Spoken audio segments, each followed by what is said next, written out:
Hi, I'm Fu-Tung Cheng, founder of Cheng Concrete, and I'm here to talk about concrete countertop making. One of the big aspects of concrete countertop making is the sink. What type of sink?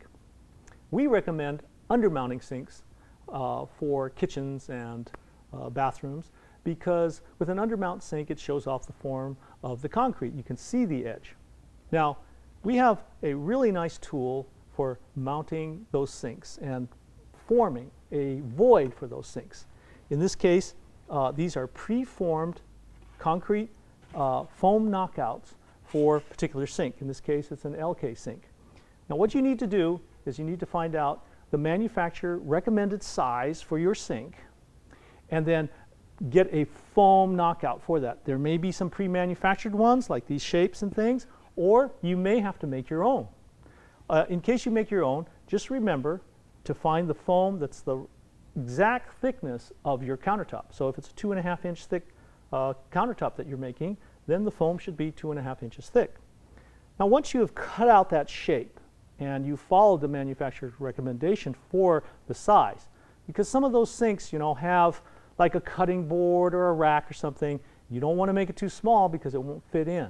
So it has to be just right. Well, once you have that dimension and you have the foam ready, you'll see that the foam will be a little rough, especially if you cut it out of your own foam. It'll be a little rough, and so there's available this edging tape, which is paper backed and has an adhesive on it. And you simply take this tape, and it's prescribed to the same thickness as your foam, and you just adhere it right to the edge, smooth it out, and you'll have a very smooth edge that releases easily when you go to take this out of the mold.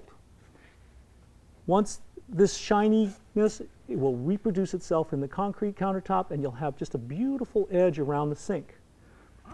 If you don't have this tape, what will happen is all these little aberrations in the foam will be reproduced in the concrete, and it'll be really tough to get this out of the mold. Now, there's a very good reason that we recommend undermounting stainless steel or porcelain sinks in our kitchens. And the reason is that in the kitchen, there's a lot of abuse that happens naturally, like cast iron pots or scrubbing out with scrubbers and using harsh soaps and things like that. So if you poured an integral sink in that situation, it'll get a lot of abuse and it'll start to wear rather quickly. So to keep safe, what we recommend is an undermount sink, which shows off the natural edge of the concrete. I mean, it shows the thickness of the countertop, so you get that feeling of dimension. At the same time, you have something that, in case it gets damaged, can be replaced, but in most cases will be there forever, and you'll have a nice looking sink for the life of the countertop. So here we are in a finished piece, and we like to show you how, using the foam knockout, how convenient that is. Now, you may have cut this out yourself, or you may have bought one that is prefabricated to specific sink sizes.